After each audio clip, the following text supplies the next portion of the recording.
Bismillahirrahmanirrahim. Faslun. Amma su'aluka ma haqiqatul qalbi. Falam yaji' fi syari'ati aksaru min qalallahi ta'ala. Falam yaji' fi syari'ati aksaru min qalallahu ta'ala wa yas'alunaka 'anir ruhi qalir ruhu min amri rabbi. Adapun pertanyaan mengenai hakikat ruh atau jiwa atau hati, maka jawaban dari hal itu tidak akan bisa didapat hanya dengan pengamalan syariat semata. Allah Ta'ala berfirman di dalam Quran surat Al-Isra ayat 85.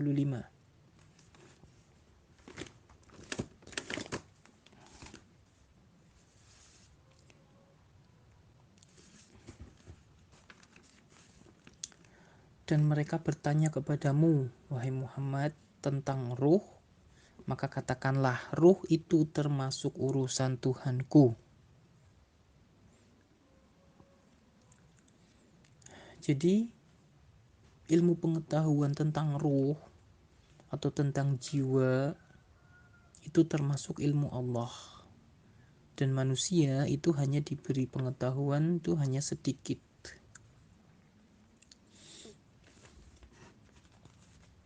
Li'anna ruha juz'un min jumlatil qudratil ilahiyyati wa huwa min alimil amri.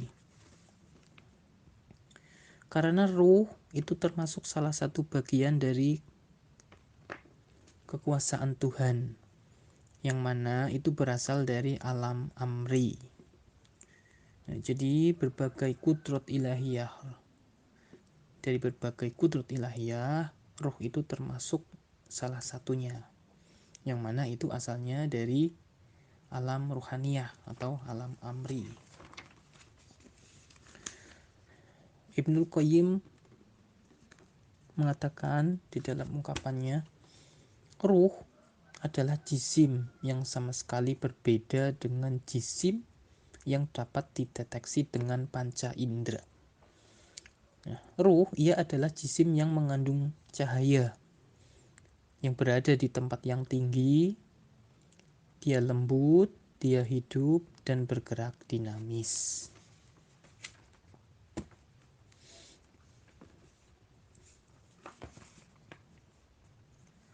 Qalallahu azza wa jalla ala lahul khalqu wal amru.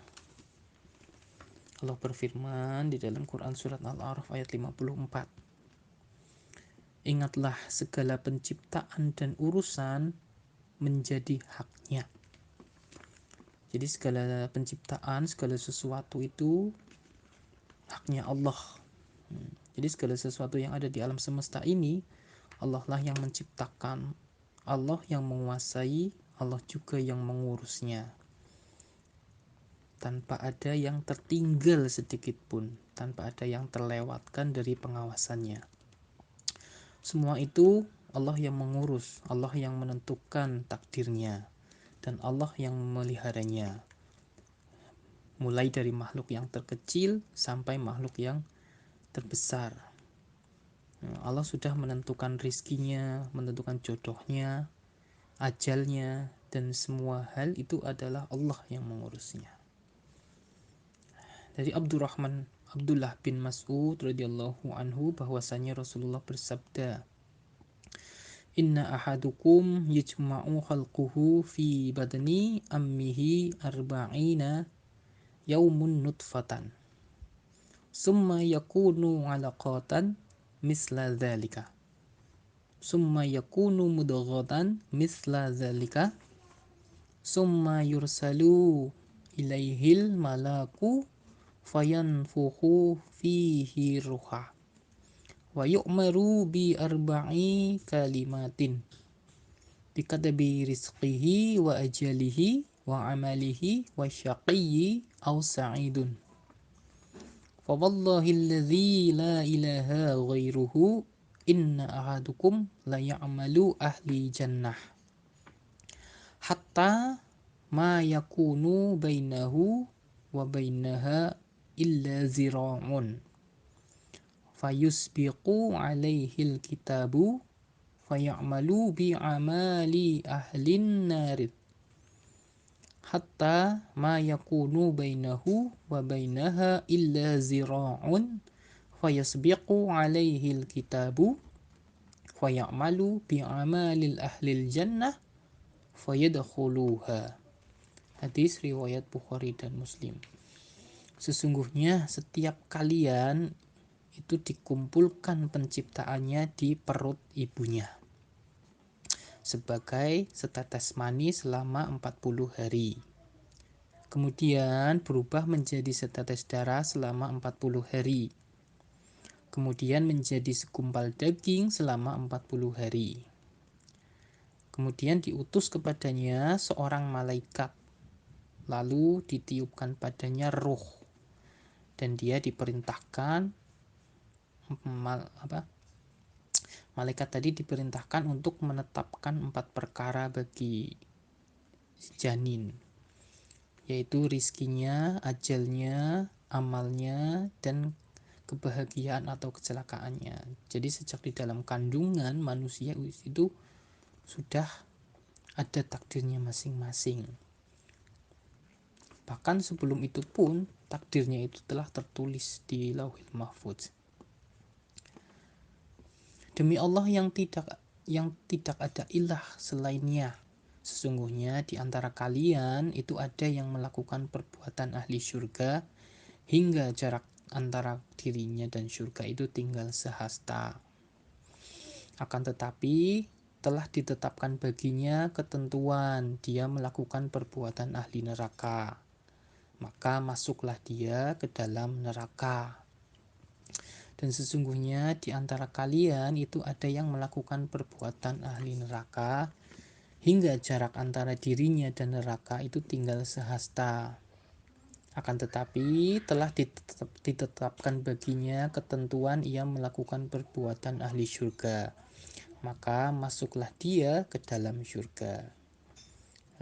Jadi semua makhluk di alam semesta jagat raya itu Allah sudah berikan takdirnya masing-masing. Walaupun dia melakukan perbuatan maksiat ataupun dia melakukan perbuatan baik, namun dia sudah ditentukan untuk masuk ke dalam surga ataupun neraka, maka itulah takdir bagi dirinya.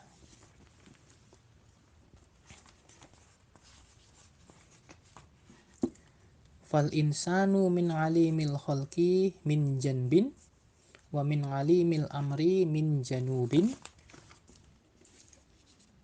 fakullu syai'in yajuzu alaihil misahat wal miqdaru wal kaifiyatu wa huwa min alimil khalqi. Yang namanya manusia itu terbagi atau terdiri dari sisi jasmani dan juga sisi rohani, yang mana semua bagian itu tercakup di dalam wilayah jasmaninya. Jadi di dalam diri manusia itu terdapat 2 alam, yakni alam kholak dan alam amar. Kenapa manusia itu bisa ada alam di dalamnya? Karena manusia itu merupakan cerminan atau biasan dari alam semesta. Alam kholak itu adalah alam makhluk yang sifatnya itu fana atau tidak kekal. Sedangkan alam amar itu adalah alam yang sifatnya kekal, yang mana di dalamnya itu tersembunyi segala rahasia hakikat ketuhanan. Itu di dalam alam amar. Itulah mengapa manusia itu merupakan cerminan dari alam semesta. Jadi apapun yang ada di dalam diri manusia itu ada juga di alam semesta.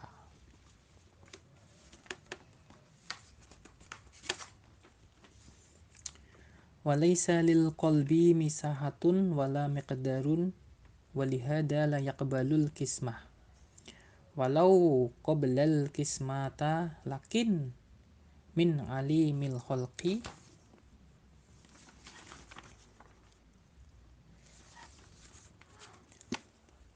wa kunna min janibil jahli jahilan wa min janibil ilmi aliman wa kullu syai'in yakunu fihi ilmun wa jahlun fahuwa muhalun wa fi ma'nan akhara huwa min alimil amri li'anna alimil amri ibaratun an syai'in minal asya'i la yakunu lil misahati wa taqdiru tariqun ilaih. Nah, yang namanya hati itu secara hakikat memiliki tidak memiliki batasan ruang dan juga ukuran, karena ia itu tidak terbagi-bagi. Walaupun secara jasmani hati itu terbagi-bagi, yaitu terdiri dari sisi alam ketidaktahuan dan juga sisi alam yang memiliki ilmu yang mumpuni. Nah, semuanya itu adalah alam yang mustahil atau bisa dibilang hampir mustahil untuk diketahui. Nah, dalam arti lain, ia itu merupakan dari alam amri. Karena alam amri itu merupakan pengibaratan tentang semua hal-hal yang mana itu tidak masuk dalam wilayah takdir. Jadi secara jasmaniah manusia itu hati manusia itu secara jasmaniah itu bisa dideteksi oleh panca indera, karena secara jasmaniah itu berarti zuhir. Nah, seperti sabda baginda Nabi Shallallahu Alaihi Wasallam, yaitu ala wa inna fil jasadi mudghatan idza salahat salahal jasadu kulluhu wa idza fasadat fasadal jasadu kulluhu ala wahiyal qalbu. Hadis riwayat Muslim. Ketahuilah, sesungguhnya di dalam tubuh manusia itu terdapat segumpal daging. Jika ia baik, maka baik pula seluruh tubuhnya. Jika ia rusak, maka rusak pula seluruh tubuhnya. Ketahuilah, itu adalah hati. Nah, dari hadis Nabi ini, maka bisa disimpulkan bahwa yang dimaksud hati di sini adalah hati yang bersifat zuhir, yang dari alam kholak. Nah, yang mana itu bisa dideteksi dengan panca indera. Nah, dia bisa terlihat, bisa dipegang, dirasakan. Nah, karena kalau hakikat hati itu tidak bisa dideteksi dengan panca indera. Nah, dalam hadis lain Rasulullah bersabda tentang hati juga, tapi bukan yang bersifat zohir, yaitu la yastaqimu imanu abdin hatta yastaqima qalbuhu. Iman seseorang tidak akan lurus atau benar sebelum hatinya lurus. Nah, ini hadis Al-Musnad. Nah, jadi iman seseorang itu tidak akan lurus atau benar sebelum hatinya lurus. Nah, di sini bisa diketahui bahwa hati yang dimaksud beliau itu bukan hati secara zohir. Nah, karena iman itu juga bukan perkara zohir. Nah, jadi iman dan hati yang lurus di sini itu maksudnya secara batiniah atau secara hakikat. Berarti ini masuknya ke dalam alam amri. Berarti ini bagian hati yang masuk dalam wilayah alam amri.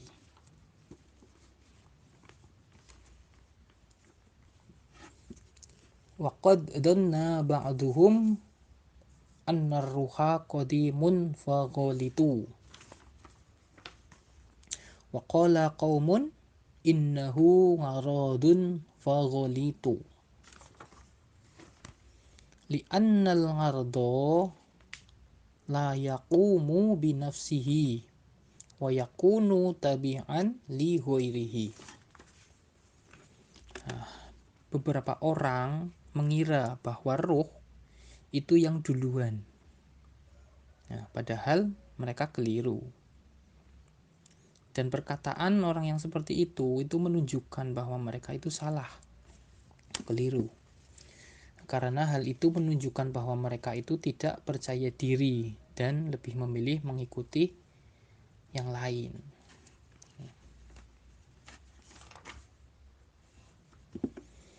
Farruhu huwa aslu bni Adam wa qalbu bnu Adam naba'un lahu fa kaifa yakunu ngarodon. Ruh itu adalah asal mulanya Adam, dan kolbu Adamlah yang mencurahkannya, yang mana dia yang memberi petunjuk.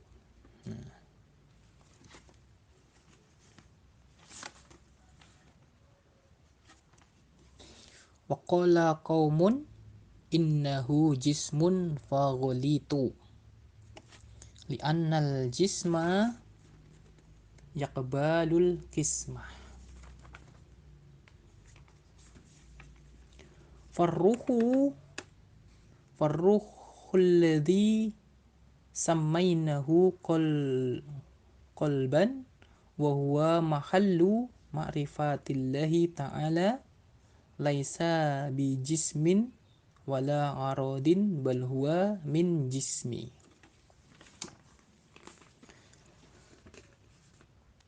Dan orang-orang berkata itu adalah jasad. Maka itu keliru. Karena yang namanya jasad itu memiliki bagian-bagian atau memiliki organ-organ, memiliki anggota. Sedangkan ruh itu juga disebut dengan kolban atau hati atau jiwa, yang mana itu adalah sesuatu untuk yang mana itu untuk bermakrifat kepada Allah, untuk mengenal Allah yang maha tinggi. Jadi bukan dengan jasad. Dan hal itu tidak bisa ditunjukkan, karena itu merupakan perhiasan-perhiasan malaikat. Paragraf kedua,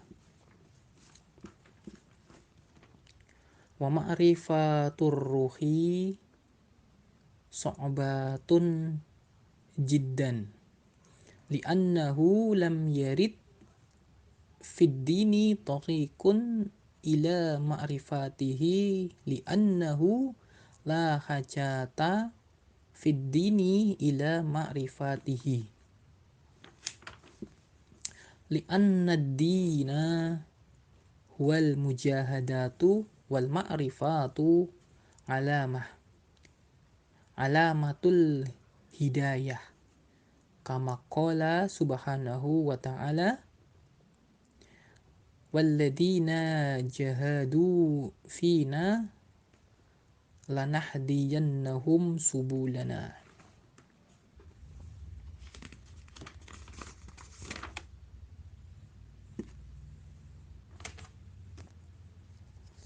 Untuk mengenal sejatinya ruh itu sangat sulit. Karena agama itu tidak mengajarkan atau tidak menunjukkan caranya. Karena hal itu tidak dibutuhkan atau kurang dibutuhkan dalam cara beragama. Karena agama itu adalah mujahadah dan makrifat itu adalah hidayah. Allah berfirman di dalam Quran surat Al-Ankabut ayat 69, walladzina jahadu fina lanahdiyannahum subulana. Dan orang-orang yang berjihad untuk mencari keridhaan kami, maka kami akan tunjukkan kepada mereka jalan-jalan kami. Wa man lam yajtahid haqqa ijtihadihi lam yajuz an yatahaddasa ma'ahu fi ma'rifati haqiqatir ruh. Dan barang siapa yang belum berusaha dengan sungguh-sungguh, maka ia belum cukup atau belum boleh atau tidak diperkenankan untuk mengatakan ataupun menjelaskan tentang hakikat ruh. Wa awwalu assil mujahadati an ta'rifa askarul qalbi. Dan pondasi awal untuk bisa mengenal hakikat ruh ialah dengan mabuknya jiwa. Li'annal insana idza lam ya'riful askaro lam yasihha lahul jihad. Karena yang namanya manusia itu tidak akan bisa paham dengan mabuknya jiwa jika dia itu belum benar-benar dalam berusaha untuk mengetahuinya. Nah, ringkasan. Jadi yang namanya manusia itu di dalam dirinya itu meliputi segala hal yang bersifat jasmani dan ruhani. Nah, kalau untuk hal yang bersifat jasmani itu bisa diketahui dengan panca indera, dan untuk pengetahuan tentang ruhani itu tidak bisa dengan pengetahuan ilmiah ataupun panca indera ataupun dengan amalan-amalan syariat saja, itu tidak bisa. Karena urusan ruh itu adalah kudrat ilahiyah. Jadi pengetahuan tentang ruh itu bisa didapat dengan hidayah dari Allah. Karena dengan mengenal ruh kita akan mengenal Sang Khalik. Seperti sabda baginda Nabi sallallahu alaihi wasallam, "Man arafa nafsah faqad arafa rabbah." Barang siapa yang mengenal dirinya, yaitu hakikat ruhaniyahnya, maka ia akan mengenal Tuhannya. Jadi, tapi tentu saja dengan hidayah dari Allah. Dan sebagai muslim yang baik, tentunya kita akan senantiasa berusaha untuk mengenal dirinya dan juga mengenal Tuhannya dengan usaha yang sungguh-sungguh. Wallahu a'lam bishawab.